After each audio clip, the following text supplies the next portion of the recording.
Dear Christopher, and Giles, and Peter, and Clive, thank you for writing to ask for a book about Percy. He is still cheeky, and we were afraid, the Fat Controller and I, that if he had a book to himself, it might make him cheekier than ever, and that would never do. But Percy has been such a really useful engine that we both think he deserves a book. Here it is, the author.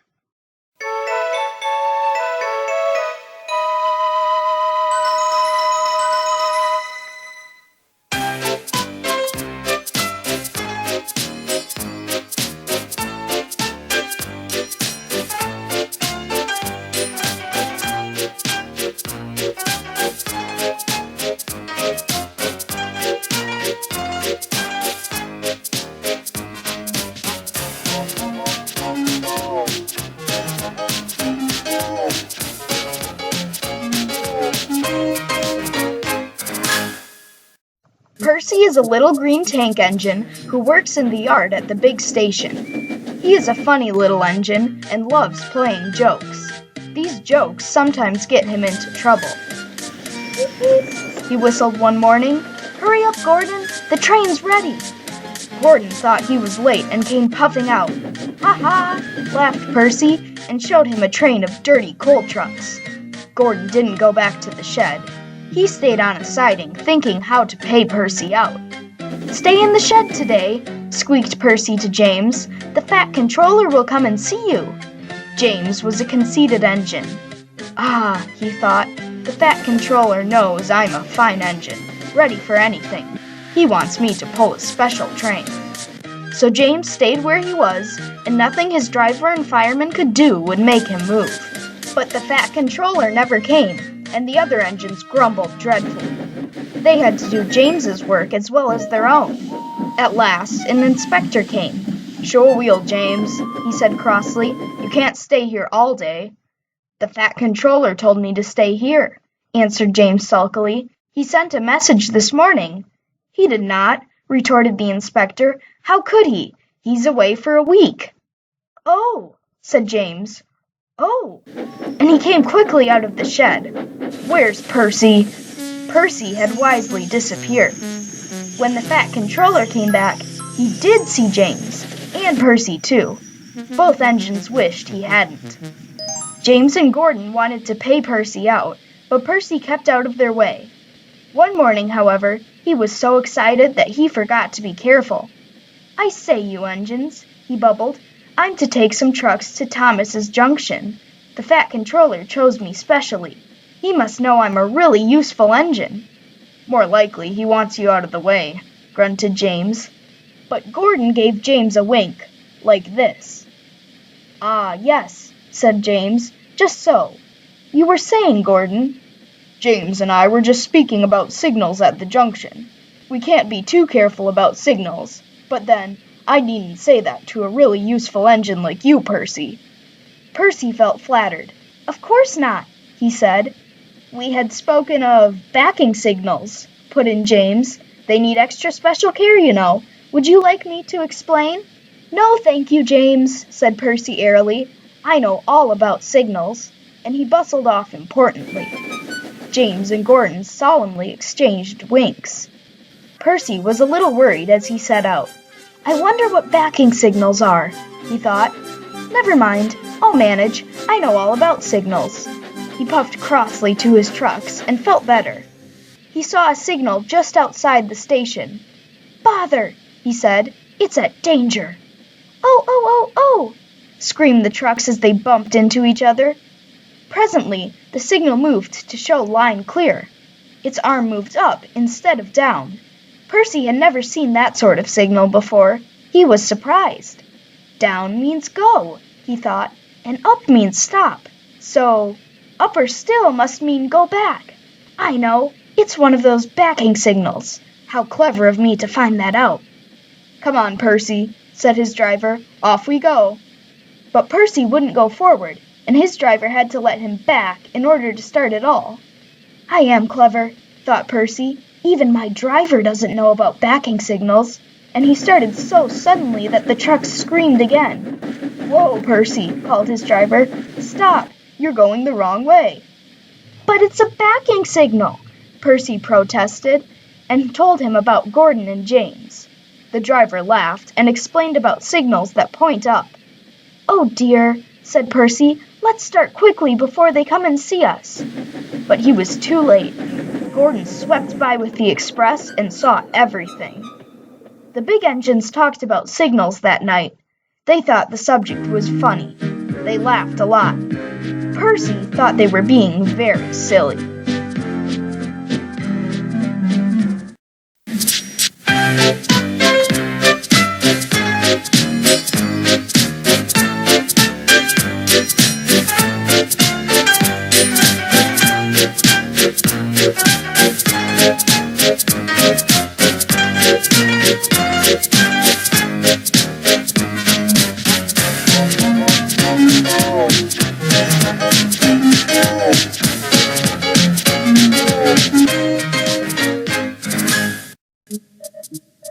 "Do you know what?"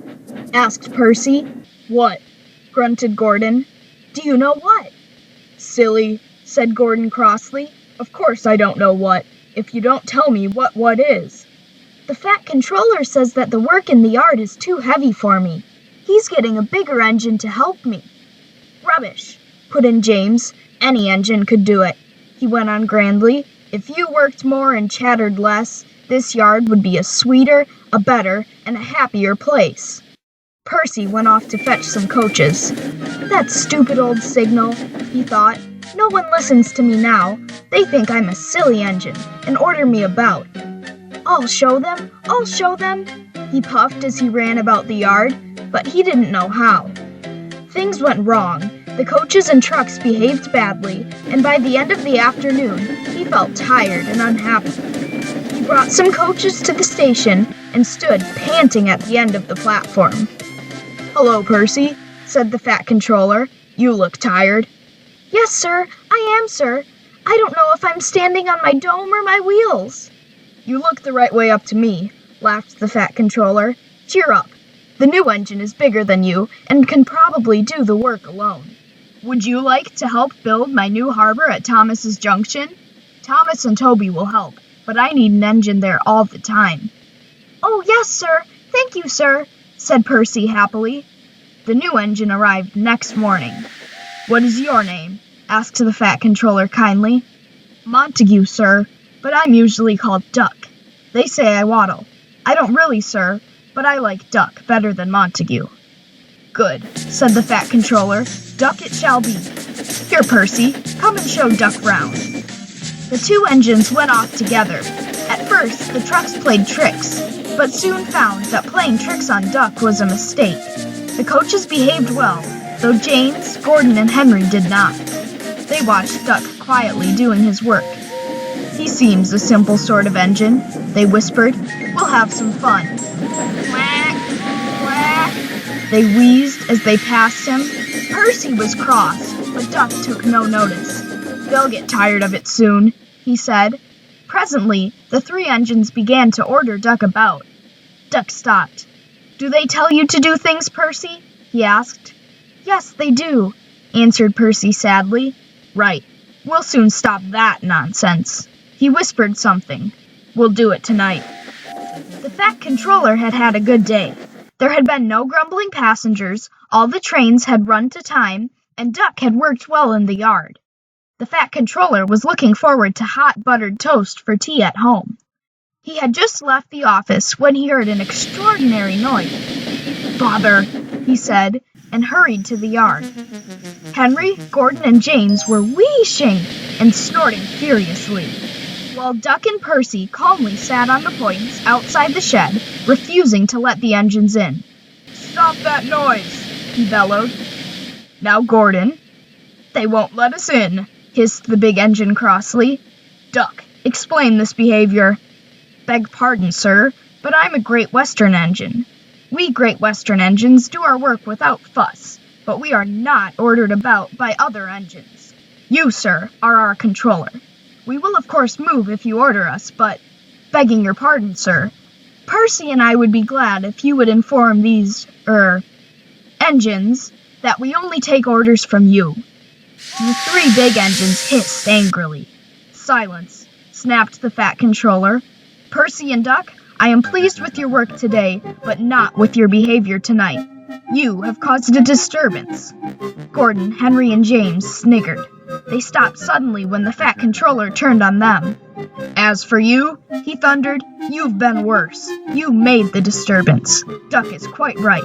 This is my railway, and I give the orders. When Percy went away, Duck was left to manage alone. He did so, easily.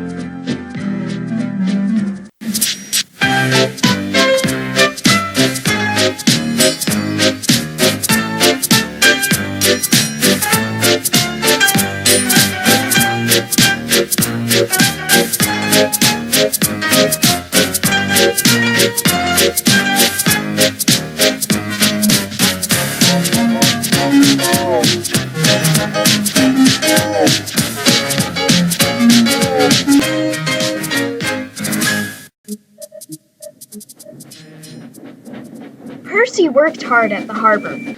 Toby helped, but sometimes the loads of stone were too heavy, and Percy had to fetch them for himself. Then, he would push the trucks along the quay to where the workmen needed the stone for their building. An airfield was close by, and Percy heard the aeroplanes zooming overhead all day. The noisiest of all was a helicopter, which hovered, buzzing like an angry bee. Stupid thing, said Percy. Why can't it go and buzz somewhere else? One day, Percy stopped near the airfield. The helicopter was standing quite close. Hello, said Percy. Who are you? I'm Harold. Who are you? I'm Percy. What whirly great arms you've got. They're nice arms, said Harold, offended. I can hover like a bird. Don't you wish you could hover? Certainly not. I like my rails, thank you. I think railways are slow, said Harold in a bored voice. They're not much use, and quite out of date. He whirled his arms and buzzed away.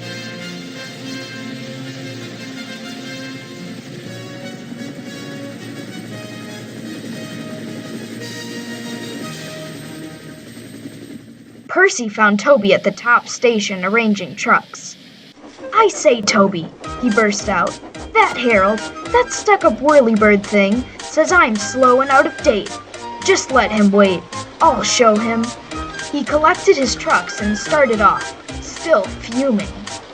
Soon, above the clatter of the trucks, they heard a familiar buzzing. Percy, whispered his driver. There's Harold. He's not far ahead. Let's race him. Yes, let's, said Percy excitedly, and quickly gathering speed, he shot off down the line. The guard's wife had given him a flask of tea for 11s. He had just poured out a cup when the van lurched, and he spilt it down his uniform. He wiped up the mess with his handkerchief and staggered to the front platform. Percy was pounding along. The trucks screamed and swayed, while the van rolled and pitched like a ship at sea. Well, I'll be ding-dong-danged, said the guard. Then, he saw Harold buzzing alongside and understood. Go it, Percy, he yelled. You're gaining. Percy had never been allowed to run fast before. He was having the time of his life. Hurry, hurry, hurry, he panted to the trucks. We don't want to, they grumbled, but it was no use. Percy was bucketing along with flying wheels, and Harold was high and alongside. The fireman shoveled for dear life, while the driver was so excited he could hardly keep still. Well done, Percy, he shouted. We're gaining. We're going ahead. Oh, good boy, good boy. Far ahead, a distant signal warned them that the wharf was near. Shut off steam, whistle, beep, beep, beep. Brakes, guard, please. Using Percy's brakes, too, the driver carefully checked the train's headlong speed. They rolled under the main line and halted smoothly on the wharf. Oh dear, groaned Percy. I'm sure we've lost. The fireman scrambled to the cab roof. We've won, he shouted, and nearly fell off in his excitement. Harold's still hovering. He's looking for a place to land. Listen, boys, the fireman called. Here's a song for Percy. Said Harold Helicopter to our Percy, you are slow. Your railway is out of date and not much use, you know. But Percy with his stone trucks did the trip in record time. And we beat that helicopter on our old branch line. The driver and guard soon caught the tune, and so did the workman on the quay. Percy loved it. "Oh, thank you," he said. He liked the last line best of all.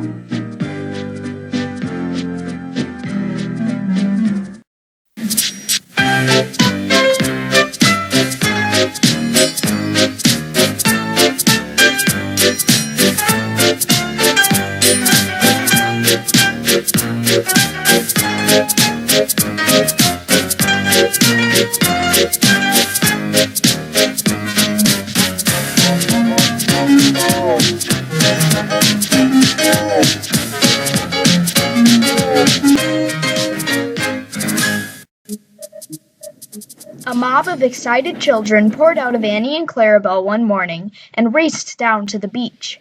"They're the vicar's Sunday school," explained Thomas. "I'm busy this evening, but the station master says I can ask you to take them home." "Of course I will," promised Percy. The children had a lovely day, but at tea time it got very hot. Dark clouds loomed overhead. Then came lightning, thunder, and rain. The children only just managed to reach shelter before the deluge began. Annie and Clarabelle stood at the platform. The children scrambled in. "Can we go home, please, station master?" asked the vicar. The station master called Percy. "Take the children home quickly, please," he ordered. The rain streamed down on Percy's boiler. Ugh! He shivered and thought of his nice dry shed. Then he remembered. A promise is a promise, he told himself. So here goes.